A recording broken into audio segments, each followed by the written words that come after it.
In today's video, I'm going to teach you how to calculate compound interest in Microsoft Excel. We'll keep this simple and practical. First, open Microsoft Excel so we have a blank workbook to work in. We're going to use a built-in function called FV, which stands for future value. FV calculates the ending balance of an investment after compounding, and it already accounts for both your original principal and all the interest that grows on top of it.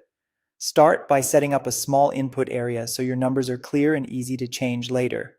In cell A1, enter your principal, which is the amount you're investing at the start.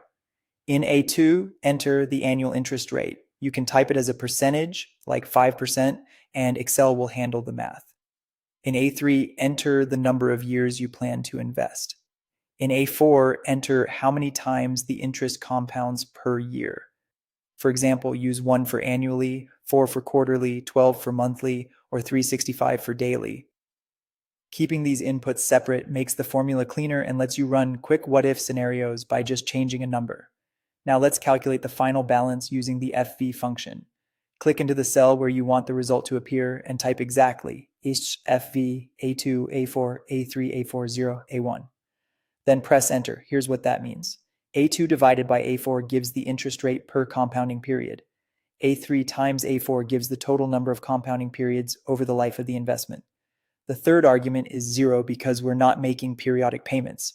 This example is a single lump sum investment. And the negative sign before A1 tells Excel that the principal is money you're paying out now, so the future value comes back as a positive amount. If you see a negative result, flip the sign on the principal so it's A1 as shown. If you want to see only the interest earned separate from the principal, enter this formula in another cell. XFV A2, A4, A3, A4, 0, A1. A1. This subtracts your original principal from the final balance, leaving just the compound interest portion. A couple of quick tips to make your sheet easier to read. Format currency cells as currency and your interest rate as a percentage. If you plan to reuse the formula while changing just the inputs, consider keeping your inputs in fixed cells and your results elsewhere so you don't overwrite anything by accident. That's it. With FV and a clean input setup, you can change rates, years, or compounding frequency and instantly see how compound interest grows your money.